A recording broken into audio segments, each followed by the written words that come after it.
I kissed a criminal, and I liked it. But let's rewind a little, shall we? 3 days back. The thing about going undercover at the city's most exclusive nightclub? You'd better know your cocktails. Lucky for me, 3 months of intensive bartending training meant I could mix a Manhattan with my eyes closed. Which, honestly, might have been better than watching Lieutenant Hayes demonstrate his foolproof surveillance techniques for the 15th time. Remember, Laurent, you're just a bartender, he'd said, like I might forget my own cover story. Please, I didn't graduate top of my class at the academy by being careless. But nothing. Not the training, not the briefings, not even my own imagination. Prepared me for my first night at Obsidian. Or, more specifically, for him.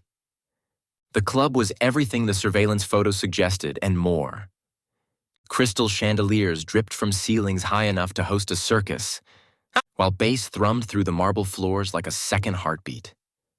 Behind the main bar, I was giving my best I belong here smile, while mixing something electric blue for a woman who'd already sent back 3 drinks. That's when I felt it. The shift in the air, the way the crowd parted like the Red Sea. Killian King had entered his kingdom. Holy shit. The photos in his file didn't do him justice. 6'2" of pure sin in a charcoal suit that probably cost more than my yearly salary. He moved through the crowd like he owned it, which technically he did. But it wasn't just the confident stride or the perfectly styled dark hair. It was the way his eyes seemed to catch every detail, including me. Stay cool, Ace. You're just a bartender. Just a very talented, totally not a cop bartender. I forced myself to look away, focusing on the drink in front of me. Bad move. When I glanced up again, he was right there, those blue-gray eyes fixed on my hands as I shook the cocktail. Impressive technique, he said, voice like aged whiskey. You're new. It wasn't a question. I gave him my best casual shrug, ignoring the way my pulse jumped. First night, I'm Ace. Killian King. He extended his hand, and I had to set down the shaker to shake it.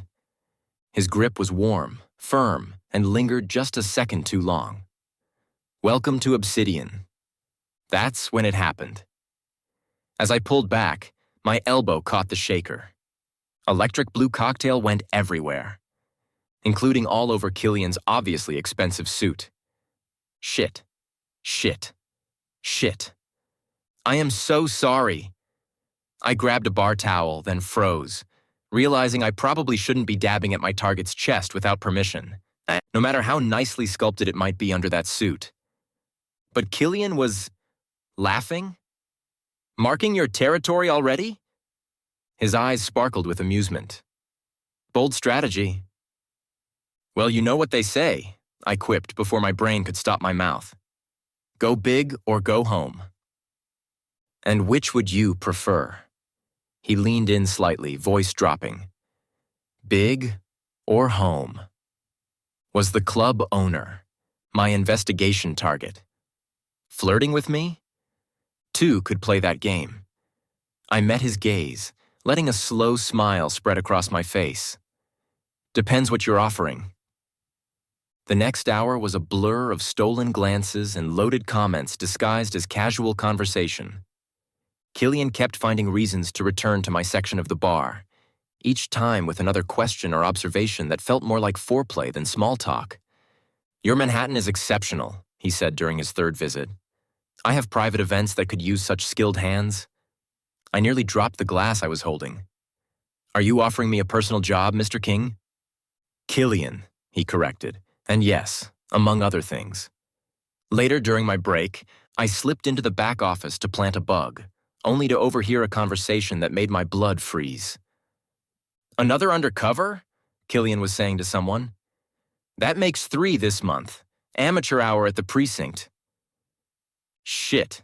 He knew. He knew about us. But he hadn't made me. Not yet. I had to get out of there, but first. The documents on his desk caught my eye. Bank statements, offshore accounts, everything we needed. I pulled out my phone, quickly photographing as many pages as I could. So focused on the task, I didn't hear the footsteps until it was too late. Looking for something? I spun around, phone still in hand, to find Killian filling the doorway. His expression was unreadable, but his eyes were blazing. Without thinking, I did the only thing I could think of to avoid being made as a cop. I kissed him. And God help me, I liked it. Memo to self, never kiss a suspect, unless he kisses back like that. Here's the thing about kissing someone to maintain your cover. It's supposed to be quick, forgettable, and definitely not make your toes curl. But I clearly missed that memo, because the moment Killian King's lips met mine, all thoughts of police work flew right out of his fancy office window. His hands found my waist, pulling me closer as he deepened the kiss. I might have started it, but he was definitely taking control now. And I was definitely letting him. So soft, feels so good. When we finally broke apart, I waited for accusations, questions, maybe even handcuffs. The not fun kind. Instead, he smiled. That slow, devastating smile that should be illegal in at least 48 states. Well, he murmured, thumb brushing my lower lip. That's one way to ask for a date. Wait, what? What? Smooth, ace. Real smooth. Dinner. Tomorrow night. Unless breaking into my office and kissing me senseless was just your way of saying hello? I should have said no. I should have made up an excuse. Instead, I heard myself say, "Depends. Where are you taking me?" He only grinned. 24 hours later, I was sitting across from Killian in a private room at La Maison, the kind of restaurant that doesn't print prices on the menu because if you have to ask, you can't afford it. The candlelight did unfair things to his cheekbones, and his blue-gray eyes hadn't left mine since the first course. "So," he said, swirling his wine, "planning to tell me why you were really in my office?" My heart stopped. But before I could panic, he continued with a smirk. "Looking for my personal number? You could have just asked." The relief made me bold. Maybe I like the chase. Chase implies you haven't caught me yet. He leaned forward, voice dropping to a whisper that sent shivers down my spine. But I think we both know that's not true. Later, I wouldn't be able to say who moved first. One minute we were having dessert, the next I was in his lap, his hands tangled in my hair as we picked up where last night's kiss left off. His mouth traced a burning path down my neck, and I couldn't help the sound that escaped me. Why can't I stop kissing this criminal? Why do I want it so much? "You're dangerous," he breathed against my skin. "If only you knew." I thought, Riley? The guilt hit me later. Reporting to Lieutenant Hayes in a dimly lit parking garage like some bad spy movie cliché. "Nothing suspicious yet," I lied, thinking of the offshore accounts I'd photographed. "But I'm gaining his trust." "Be careful, Laurent. King's not what he seems." "No kidding." Back at Obsidian that night, I overheard a conversation between Killian and someone I recognized as Adrian Wells, his childhood best friend and the club's manager. "You look like shit, Killian," Adrian was saying. "What's going on?" "Nothing I can't handle." "Like you handled Tommy's situation?" Killian went rigid. "Don't. It wasn't your fault." I said don't. I made a mental note to look up Tommy in the database. But before I could ponder it further, a flash of paper caught my eye. A letter, partially visible in Killian's discarded jacket. The words, "comply or consequences," jumped out at me. I waited until Killian stepped away to take a call before slipping the letter out. What I read made my blood run cold. "Your brother's death was just the beginning. The club launders the money or the next obituary will be yours." "Bad news?" I jumped, shoving the letter back as Killian returned. But something was wrong. His face had lost all color and his hands were shaking as he pocketed his phone. "Killian?" He tried to smile, but it didn't reach his eyes. "Rain check on that nightcap, Ace? Something's come up." Before I could respond, he was gone, leaving me with 1,000 questions and one terrifying conclusion. Killian wasn't the villain in this story. He was another victim. 3 weeks later. Nothing suspicious to report. I was getting way too good at lying to my supervisor. 3 weeks of feeding the department false leads while secretly investigating who was blackmailing Killian. 3 weeks of falling harder than I should for someone I was supposed to be investigating. But everything went sideways the night the Callahan gang walked into Obsidian. I spotted them immediately. 5 guys in expensive suits that couldn't quite hide the bulges of their weapons. Their leader, Mike Callahan, made a beeline for Killian's office.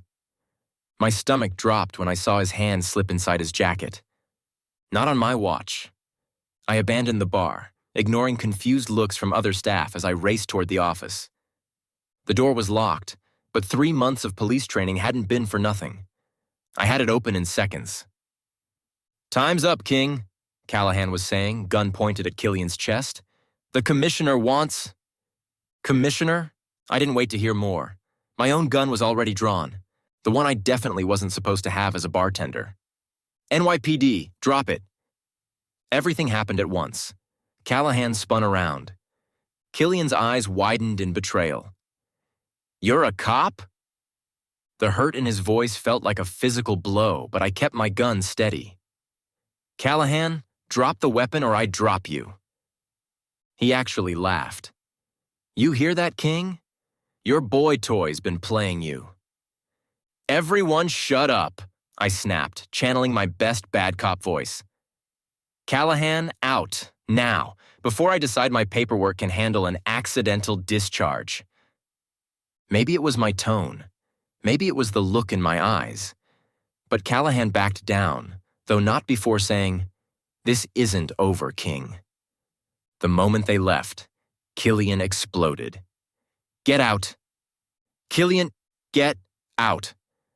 I found him an hour later on the roof, rain pelting us both as he stared over the city lights. "You lied to me." His voice was raw. "Yes. Was any of it real?" I stepped closer. "All of it." He turned, rain dripping down his face. "Prove it." So I did. I told him everything. The investigation, the blackmail letter I found, my suspicions about the commissioner. With each word, I stepped closer, until we were inches apart. "I'm not sorry I lied about being a cop," I said finally. "But I am sorry I hurt you." The rain was coming down harder now, plastering his shirt to his chest, making his lashes spike with moisture. He stared at me for a long moment. "You're the worst thing that could have happened to me," he whispered. Then he kissed me. It wasn't gentle. It was desperate, hungry, his hands fisting in my wet shirt as he backed me against the roof's edge. I kissed him back just as fiercely, pouring everything I couldn't say into it. His tongue swept into my mouth, and I moaned, pulling him impossibly closer. Killian's grip tightened on my shirt, pulling me closer still, our bodies pressed together from chest to thigh. The wind whipped around us, but none of us noticed as the world narrowed down to just the two of us and the intensity of our kiss. I could feel every ridge of Killian's teeth against my lips, every sweep of his tongue as it tangled with my own, demanding more, taking more. Gods help me. My hand slid up to cup Killian's face, fingers tangling in his hair as I deepened the kiss, pouring all my frustration, all my desire into it. I could feel the heat rising between us, a palpable force that threatened to consume us both. I needed this, needed Killian, more than I ever thought possible. "Fuck," Killian groaned against my mouth, breaking the kiss just long enough to let out a ragged breath before capturing my lips again. His hands moved lower, slipping beneath the hem of my wet shirt to touch bare skin, his fingers skating over the curve of my ribs, sending shivers down my spine. I broke the kiss, panting, my forehead resting against Killian's. "We shouldn't be doing this," I whispered, though my body begged otherwise, pressing insistently against Killian's. "I don't care," Killian replied, his voice raw with need. I can't fucking stop. Before I could respond, Killian was kissing me again, this time softer, more tender, his lips brushing against mine with a feather-light touch that made me shudder. Killian pulled back slightly, his eyes searching my face, filled with something dangerous and desperate. You feel so good, Killian murmured against his ear, his breath hot and heavy. So goddamn good, I whined softly. Tell me to stop, Killian said, his voice a low growl. Tell me to walk away, and I will. I groan and pull away, very slowly, very reluctantly. I can help you, I said softly. Just tell me what's going on. I can't, his voice cracked. They'll kill everyone I care about, including you. Killian? A noise behind us made us jump apart. Nothing there, but Killian's expression had closed off again. Meet me in the wine cellar in 20 minutes, he said. There's something I need to show you. The wine cellar was dark when I entered, bottles gleaming faintly in the dim light. Killian? Suddenly, hands grabbed me from behind, spinning me around. Killian's mouth found mine in the darkness, hot and insistent. I melted into him, letting him press me back against the wine racks. Someone's eager, I gasped as his lips found my neck. Shut up, he murmured, nipping lightly at my pulse point. My phone chose that moment to buzz. I was going to ignore it, but Killian pulled back. Answer it, could be important. Cursing, I checked the message. My blood ran cold. What is it? Killian asked, noticing my expression. I looked up at him, heart pounding. They're raiding the club, tomorrow night. His face went pale. Ace, there are things in this club that can't be found. Things that will get people killed. What things? But the cellar door was already creaking open. Footsteps approaching. The footsteps in the wine cellar belonged to Adrian, Killian's best friend, who took one look at our disheveled state and said, They killed Tommy the same way, Killian.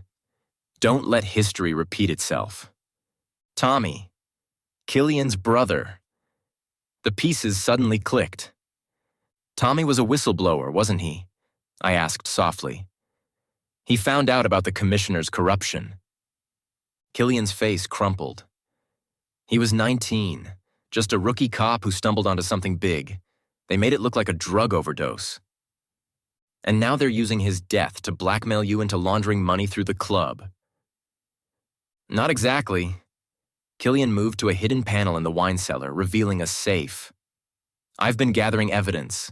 Every transaction, every threat, every dirty cop on Commissioner Hayes' payroll. Hayes, my mentor, my handler, the man who'd trained me since the academy. The world tilted on its axis. I knew taking over the club would give me access, Killian continued, pulling out files. What I didn't count on was falling in love with the undercover cop Hayes sent to investigate me. My heart stopped. What did you just say? He looked at me then, really looked at me. You heard me. I crossed the space between us in 2 steps, crushing my mouth to his. This kiss was different, desperate, yes, but also tender. His hands framed my face like I was something precious, something worth protecting. I love you too, I breathed against his lips. God help me, I do. What happened next was a blur of hands and lips and whispered confessions. Somehow we made it to his private office upstairs, clothes falling away between heated kisses. When he laid me down on the leather couch, his eyes were dark with want. Are you sure? He whispered. I pulled him down to me. I've never been more sure of anything. Later, wrapped in his arms, I traced the scars on his chest, evidence of close calls and threats made real. We have to stop Hayes. It's bigger than Hayes, Killian said quietly. The corruption goes all the way to City Hall. That's what Tommy discovered. Then we'll take them all down. Together. He kissed my forehead, but something felt off. Together, he echoed, but wouldn't meet my eyes. I should have known then, should have seen the signs. The next morning, Killian was gone. In his place was a letter, and my world shattered all over again. Ace, by the time you read this, I'll be meeting with the FBI. The evidence against Hayes and his network is already in their hands. But there's a price on my head, and I won't let you pay it with me. Everything you need to know is in the safe behind the painting in my office. The combination is the day we met. I love you enough to let you go. Jay. With shaking hands, I opened the safe. Inside was a thick folder labeled Contingency. As I read, my heart turned to ice. Killian had planned everything. His disappearance, the evidence handoff, the protection details for everyone he cared about, including me. But the last page made my blood run cold. It was a detailed confession, taking sole responsibility for all criminal activities at Obsidian. A confession that would save my career but destroy his life. My phone buzzed. Hayes. Laurent, where the hell are you? The raid team is assembling. I looked at the confession in my hands, then at the evidence against Hayes. At the photos of Tommy, so young, so much like Killian around the eyes. Time to choose, my lover or my badge. But before I could decide, another document caught my eye. A memo dated yesterday from Hayes to his hit team. King knows too much. Take care of it. No loose ends. Killian wasn't running to the FBI. He was walking into a trap. No. An hour later. Fun fact, when you're racing to save the love of your life from a corrupt police commissioner's hit squad, every red light feels like a personal attack from the universe. Come on, I muttered, trying Adrian's phone for the 10th time. He finally picked up on the third ring. If you're calling about Killian, Hayes is going to kill him. Silence. Then, the old boathouse. Hurry. I broke about 15 traffic laws getting there. Badge be damned. The abandoned marina loomed ahead, rain making the rotting wood slick under my feet as I drew my gun. A shadow moved. I spun, finger on the trigger. Your stance is too sloppy for a cop, a familiar voice said softly. Killian. He stepped into the dim light, alive and whole, and my knees nearly buckled with relief. Then I noticed the FBI jacket. You absolute bastard, I breathed, holstering my weapon. Federal agent? His smile was apologetic. Surprise?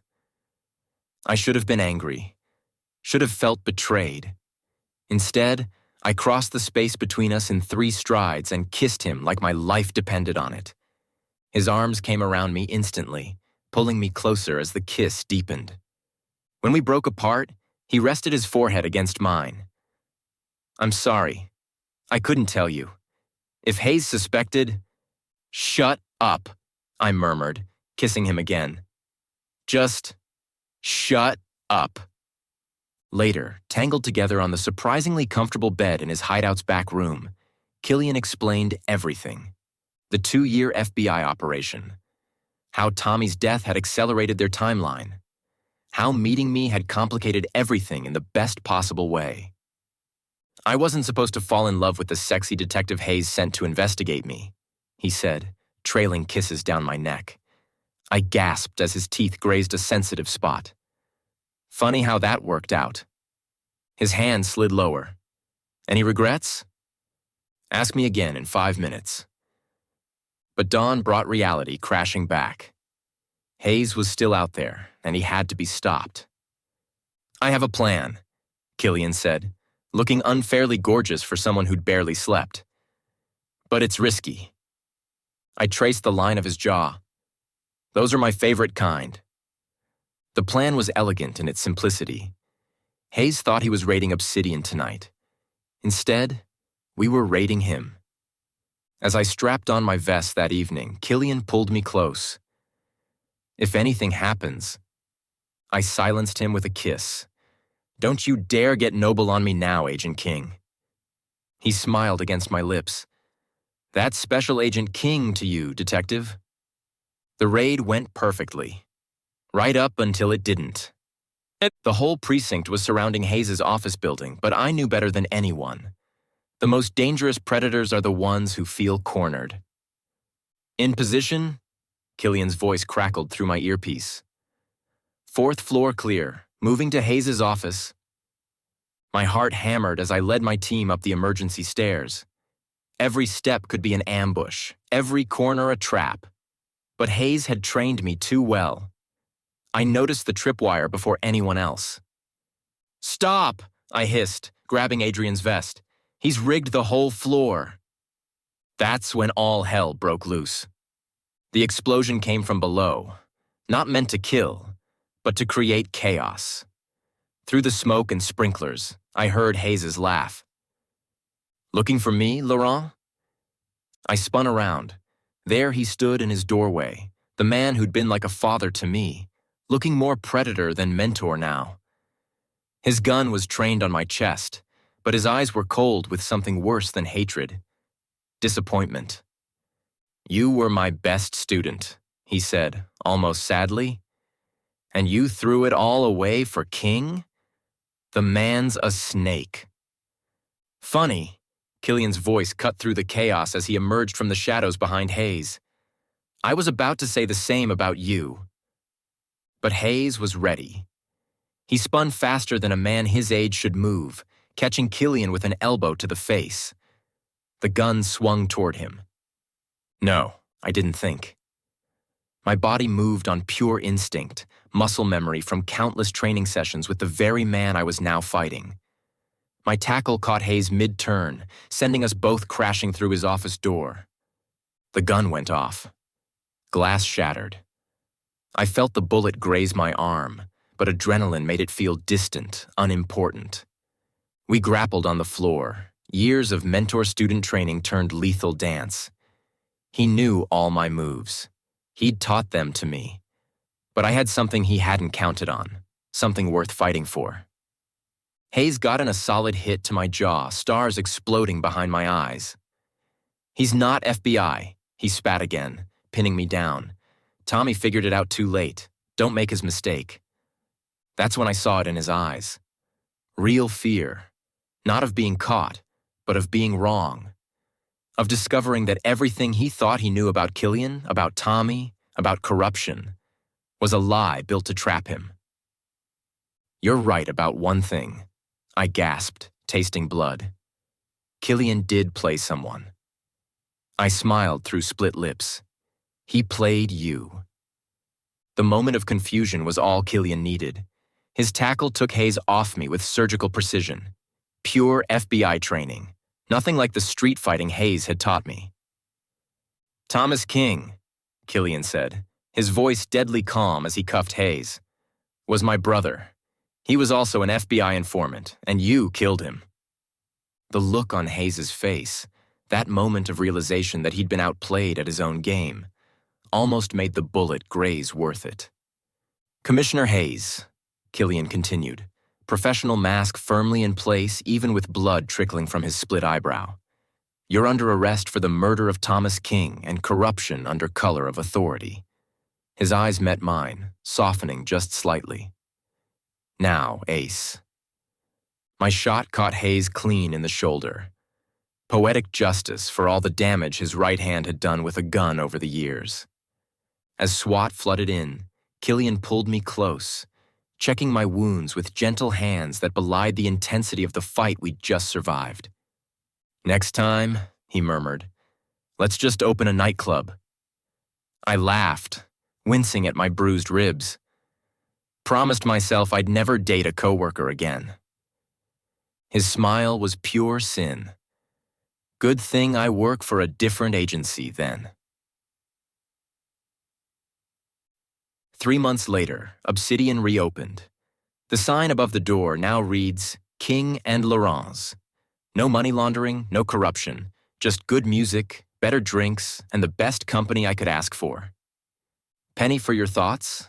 Killian murmurs, coming up behind me at the bar and pressing a kiss to my neck. I lean back against him, watching our legitimate, thriving business in action. Just thinking about how I ended up here. You know, most people don't find true love while investigating money laundering. Most people don't kiss their suspects in dark offices either. Worked out pretty well for me, though, didn't it? His laugh rumbles against my back. I don't know, detective. I might need more evidence. I turn in his arms, smirking. Want to investigate upstairs? His eyes darken. Lead the way, partner. Some things, it turns out, are worth risking everything for. Sometimes the biggest crimes aren't the ones in the police files, but the ones we commit against our own hearts when we try to play it safe.